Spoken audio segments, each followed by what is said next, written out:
शास्त्रों में बताया गया है कि ब्राह्मण समाज के मस्तक यानी सर है। सर सोचने विचारने का कार्य करता है। क्षत्रिय बाहु है, वैश्य कटी है और शूद्र चरण है, पांव है। यह सामाजिक व्यवस्था है और यह सर्वविदित है कि मस्तक के अनुसार सारे अंगों को कार्य करना चाहिए। All the directions are given by the mind, by the head. ठीक है, और सारे अंग उसका पालन करते हैं। जब सारे अंग उसका पालन करते हैं तो शरीर व्यवस्थित रहता है। ठीक है, तो इस प्रकार से समाज की व्यवस्था है। ब्राह्मण गाइड करें, ब्राह्मण निर्देश देवें और अन्य वर्णों को उसका पालन करना चाहिए। परंतु यहां पर एक भ्रांति को हम देखते हैं। समिक ऋषि का पुत्र श्रृंगी, उसने एक प्रामाणिक ब्राह्मण का पुत्र था और उसको पिता के द्वारा ट्रेनिंग भी दी गई। He was trained in the system of and educated in the scriptures. शास्त्रों का अध्ययन भी किया उसने पिता के अंतर्गत और ब्रह्मचर्य का भी पालन किया। इस प्रकार से उसने विशेष शक्तियों को प्राप्त तो किया, परंतु जो वास्तविक समझ होती है वो उसने डेवलप नहीं की। He was just a young boy। तो उसके परिणाम से क्या हुआ कि वो महाराज परीक्षित को अकारण ही दोष देने लगा। He was blaming महाराज परीक्षित। जिन महाराज परीक्षित ने उसके पिता के गले में मरा हुआ सांप डाल दिया था, ये उनको बहुत अपशब्द करने लगा। उनकी तुलना उसने कौवों से की। He compared him with a dog which was very bad, right? महाराज परीक्षित कोई कौवे के जैसे नहीं है। कौवा क्या होता है? कौवा हमेशा गंदगी खोजता है। This is the nature. पक्षी बुरा नहीं है, कौवा भी काला है, कोयल भी काली है, रंग से कोई अंतर नहीं पड़ता है। इस बात को भूल जावे। काला और गोरा इसका कोई महत्व नहीं है। ठीक है, परंतु दोनों का स्वभाव, दोनों की आदतें अलग अलग हैं। हैबिट्स के अनुसार, व्यवहार के अनुसार कोई व्यक्ति श्रेष्ठ बनता है, कोई छोटा बनता है। क्योंकि कौवे की आदत है हमेशा गंदगी को खोजना, गंदगी को खाना। तो कई लोग कौवे के जैसी वृत्ति के हैं। बहुत अच्छी बात हो रही है, बहुत अच्छा वातावरण है, सब कुछ अच्छा है, परंतु उनको वो दिखाई नहीं देगा। वो उस अच्छे वातावरण में कहीं कोई कमी रह गई, कोई गंदगी है तो उसको ढूंढते हैं। आपके घर में आएंगे और कोई एक चीज को बता के जाएंगे, यहां पर कमी है। अरे भाई, इतनी चीजें व्यवस्थित है, भगवान की सेवा हो रही है, पूजा हो रही है, सब कोई मिल करके भक्ति कर रहे हैं, उनको वो दिखाई नहीं देगा। उनको सिर्फ एक जो कमी है या नहीं है, सिर्फ उसको ढूंढते रहते हैं। जिस प्रकार से एक साधारण मक्खी होती है ना, मधुमक्खी जो होती है वो बगीचे में जाकर के अच्छे सुगंधित फूल के ऊपर बैठती है और मधु का पान करती है। और जो साधारण मक्खी है वो क्या करती है? वो बिन बिना करके वो गंदगी देखती है, गू देखती है, कहां पर है, वहां पर जाके बैठती है। तो दोनों मक्खियां एक ही परिवार की हैं, परंतु दोनों का स्वभाव अलग अलग है। एक गू खोजती है और एक अच्छा सुगंध फूल खोजती है। तो जिसकी जो आदत है वो वहां जाता है। इसलिए शास्त्र में बताया गया कि कौवा जो है इस प्रकार की वृत्ति नहीं रखनी चाहिए। कौवाबित्ती क्या है? गंदगी को खोजना। और यहां समीक ऋषि के पुत्र ने उनका तुलना किया कौवे से। परीक्षित महाराज तो ऐसे व्यक्ति नहीं है। परीक्षित महाराज महान भक्त हैं, सारे भक्तों का आदर करने वाले हैं, सारी प्रजा को अपने पुत्र के समान उन्होंने व्यवहार किया, सबको स्नेह दिया, प्रेम दिया, अनुकूल वातावरण की सृष्टि की जिससे सब कोई भगवत भक्ति कर सके। तो उनकी ये तुलना सर्वथा गलत है। साथ ही साथ उस श्रृंगी ने इनकी तुलना की कुत्ते से। कुत्ते के साथ उनकी तुलना सार्थक नहीं है, सही नहीं है, क्योंकि वे अपनी प्रजा की रक्षा कर रहे थे। राजा का कर्तव्य है प्रजा की रक्षा करना, सभी प्रकार की आपदाओं से भी, ऑल द नेचुरल कैलामिटीज, और प्रजा को सभी प्रकार की सुविधाएं प्रदान करना, यह राजा का कर्तव्य है। सो ही वॉज परफॉर्मिंग दैट। वो ये कार्य कर रहे थे, अच्छी तरह से कर रहे थे, परंतु इस कार्य के लिए उनको कुत्ता का है ना, वो राज्य की जो रक्षा कर रहे हैं। कुत्ता क्या है? कुत्ता भी रक्षा करता है, परंतु कुत्ता के रक्षा करने का भावना अलग है और महाराज परीक्षित का अलग है। ठीक है।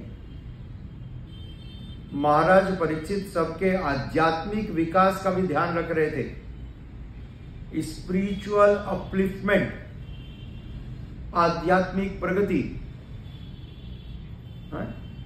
उनकी सारी जरूरतों का। तो महाराज परीक्षित का जो उसने दो तुलना किया, दोनों तुलना सर्वथा गलत साबित हुई, गलत थी।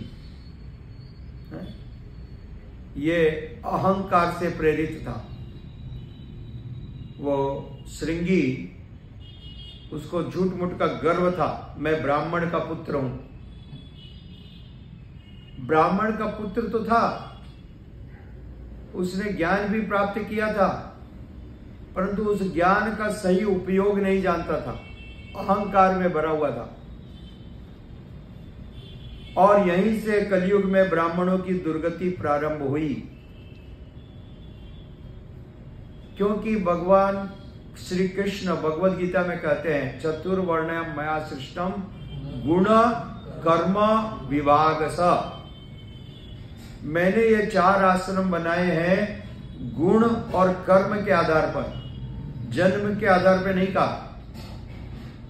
आजकल क्या हो रहा है? ब्राह्मण का बेटा ब्राह्मण बन गया, डॉक्टर के बेटे को आप डॉक्टर स्वीकार कर लेते हो क्या?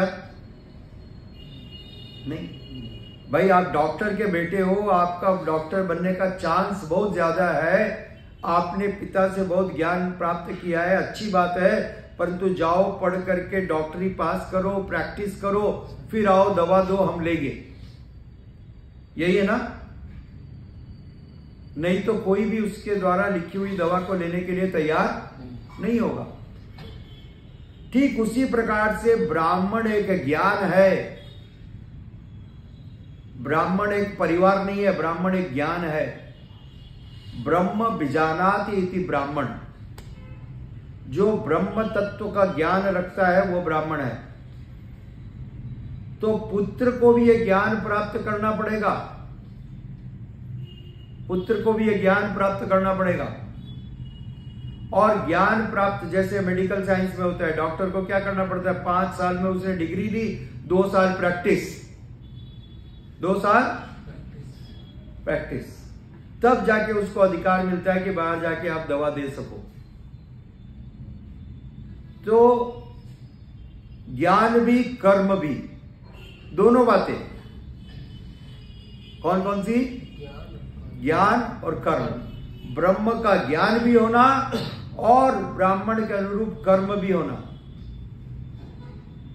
आप यदि कर्म विपरीत कर रहे हो, जैसा आजकल होता है, बड़े बड़े लोग, मैं ब्राह्मण कुल का हूं, क्या कर रहे हैं भाई? मैं बार में काम करता हूं। मैं सप्लाई चेन में मीट का उसमें काम कर रहा हूं, कोई कुछ करता है, कोई कुछ करता है। तो इस प्रकार का ये ब्राह्मण कभी किसी के पास काम नहीं करेगा। ब्राह्मण किसी के पास काम नहीं करता। ब्राह्मण का एक ही काम है, पठन पाठन यजन याजन। ब्राह्मण शास्त्रों का अध्ययन करते हैं और लोगों को शास्त्र का उपदेश देते हैं। यह ब्राह्मण का काम। भगवत तत्व के बारे में प्रेरणा देते हैं, भक्ति का अनुशीलन करते हैं। तो यदि आप ये कार्य नहीं कर रहे हो तो आपका गुण भी नहीं है, कर्म भी नहीं है। सिर्फ आप एक आ गए टाइम के ऊपर में, मैं तो पुरोहित हूं भाई, आप लाइए दक्षिणा दीजिए और मैं आपको यज्ञ करा रहा हूं, मैं आपको संस्कार कराता हूं। तो ऐसे व्यक्ति क्या करेंगे? और दुर्भाग्य से ऐसे लोग, आजकल के समाज पूरा ऐसे ब्राह्मणों पर टिका हुआ है। ठीक है, तो प्रामाणिक व्यक्ति होना चाहिए, उसको योग्यता भी होनी चाहिए। और यह योग्यता प्राप्त की जा सकती है शास्त्रों के अध्ययन से और शास्त्रों का अनुशीलन से। हम ऐसा नहीं कर रहे हैं कि नहीं प्राप्त कर सकते, कोई भी कर सकता है, कोई भी व्यक्ति प्राप्त कर सकता है, परंतु यह आवश्यक है। तो यहां पर ये श्रृंगी जो समीक ऋषि के पुत्र हैं, जो ब्राह्मण हैं, परंतु दुर्भाग्यवश उनको यह अनुभव नहीं प्राप्त है, शास्त्रों का समझ नहीं है। इस कारण से उसने महाराज परीक्षित को श्राप दे दिया और इसलिए उसकी निंदा की गई। और श्रील प्रभुपाद जी ने, कृष्ण कृपा मूर्ति श्रील ऐसी भक्ति वेदांत स्वामी प्रभुपाद जी ने लिखा, उस दिन से कलयुग का प्रारंभ हुआ। क्योंकि कलयुग ने देखा कि यह ब्राह्मण समाज का सर है, समाज का गाइड है, और यदि गाइड ही भ्रष्ट हो गया तो समाज अपने आप भ्रष्ट हो जाएगा। राइट? यदि गाइड ही आपका सही रास्ता नहीं जानता है तो आप कैसे सही गंतव्य पे पहुंचोगे? तो इसका प्रभाव धीरे धीरे समाज के सभी वर्णों पर पड़ा, क्षत्रिय पर भी, वैश्य पर भी, शूद्र पर भी। प्रॉब्लम ऊपर से शुरू होती है। ठीक है ना? तो इसलिए ये समस्या जो है वहां से प्रारंभ हुई, श्रृंगी से प्रारंभ हुई, और धीरे धीरे कलयुग के प्रभाव से सारे चारों आश्रम अपनी स्थिति से नीचे गिर गए।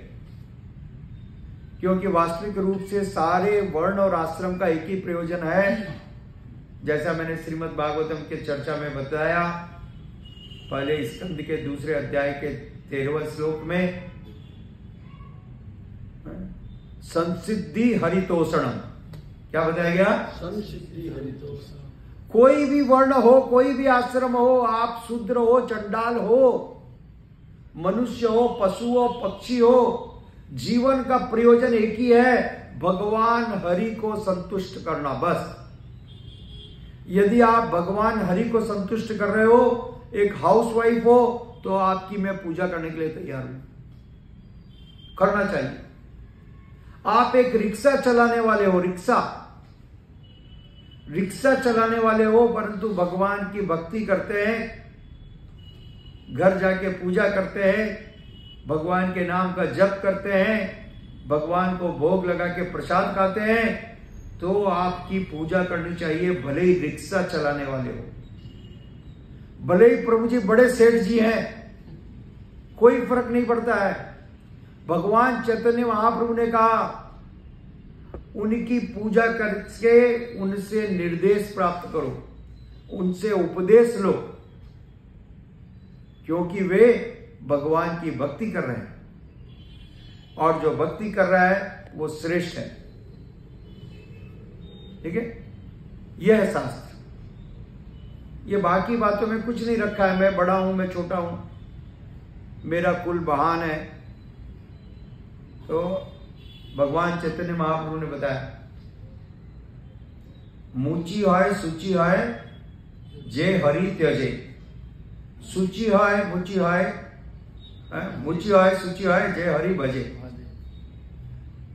यदि कोई बहुत निम्न जाति में पैदा हुआ है परंतु भगवान का भजन करता है तो वो बहुत श्रेष्ठ माना जाएगा। और यदि कोई बहुत बड़े ऊंचे परिवार में पैदा हुआ है, सुचि नाम श्रीमताम गेहे, सुचि परिवार में पैदा हुआ है, परंतु यदि भगवान की भक्ति को उसने छोड़ दिया तो वो अत्यंत निम्न समझा जाना चाहिए, अत्यंत छोटा समझा जाना चाहिए।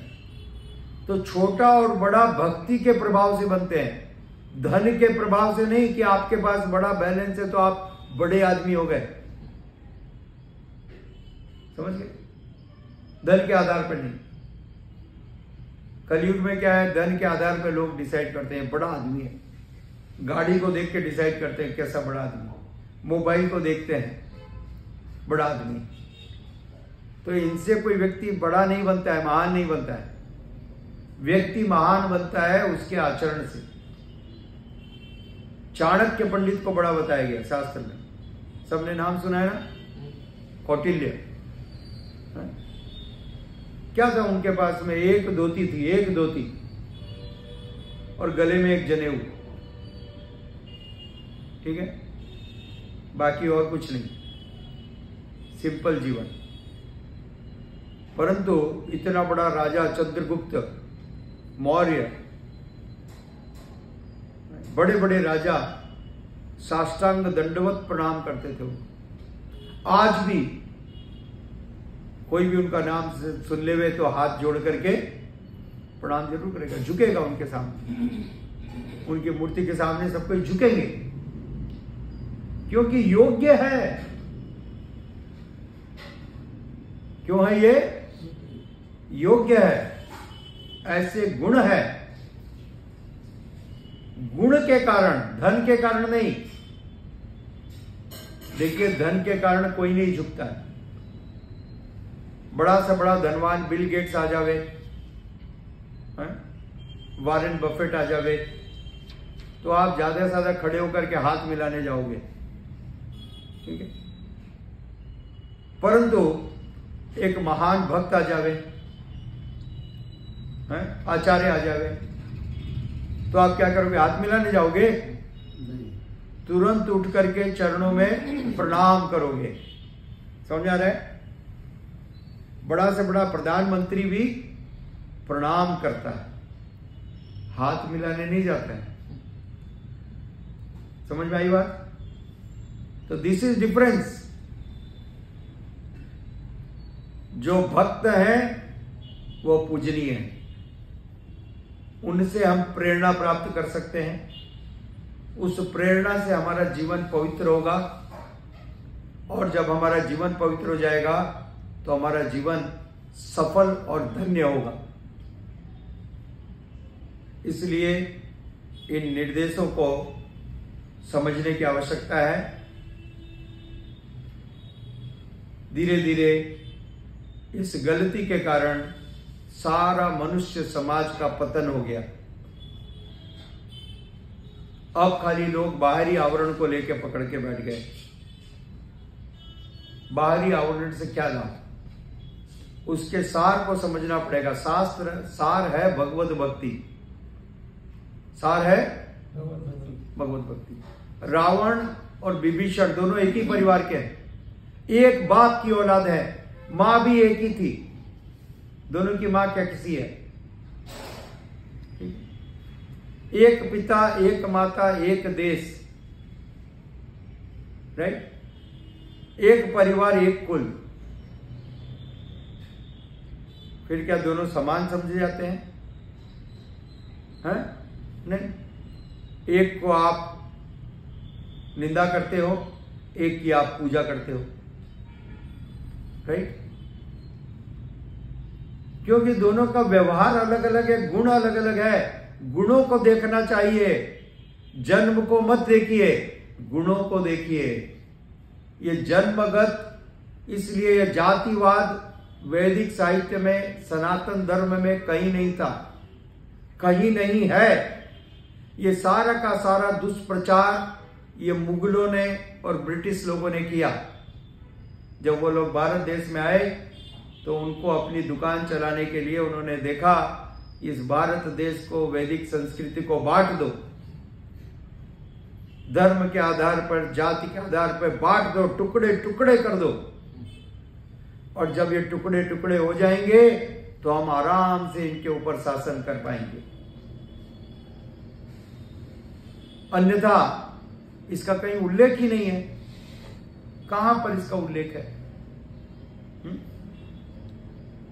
तो ध्यान रखिए और भक्ति कीजिए जिससे जीवन सफल और सार्थक हो। हरे कृष्णा। धन्यवाद। आप सबका